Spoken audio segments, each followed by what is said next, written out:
Hello everyone, I am Arsalan Sher, a primary school teacher from KPK, Pakistan. And today I want to share a very important and necessary technique for primary school teachers. I have been teaching at primary school since 2019, and what I have witnessed and what I experienced that most difficult task at primary level is teaching reading. A student can write well, a student can speak well, a student can listen well while copying his or her teacher. But a student needs special attention and special activities for reading. When I joined primary school teaching, I was a language expert. Like I had MPhil in English Applied Linguistics. So what I have seen that most of the teachers they use traditional way of reading. What was the traditional way? That if I want to teach my student the word phonic, the traditional way says that the word phonic must be memorized to students so that whenever they see the word phonic, they can pronounce it like phonic. And it was the technique of memorization.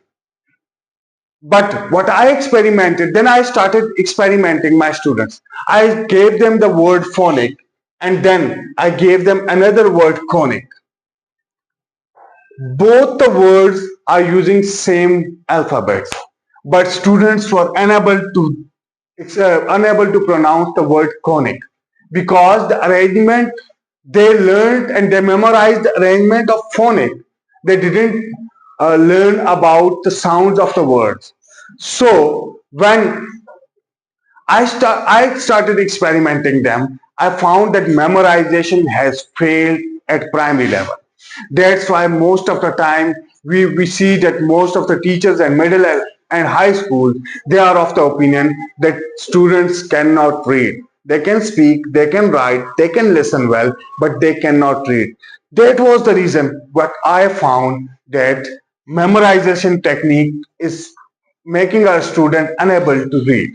So I transformed myself to the new technique, a new method, which was phonic method.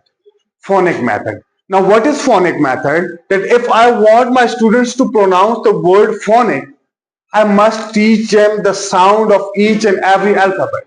I must teach them that when P and H are together, they will sound like F. And I will teach them the sound of O, N, I, C. In this way, students will learn the sounds of alphabets and then they will be able to pronounce any other word formed by these alphabets. Rearrangement of alphabets will not be an issue for students. For this, when I started teaching, the basic thing was to teach them sounds from the very initial letter. Like when in phonic method, when you start teaching the alphabet, you teach A, B, C, D, and so on.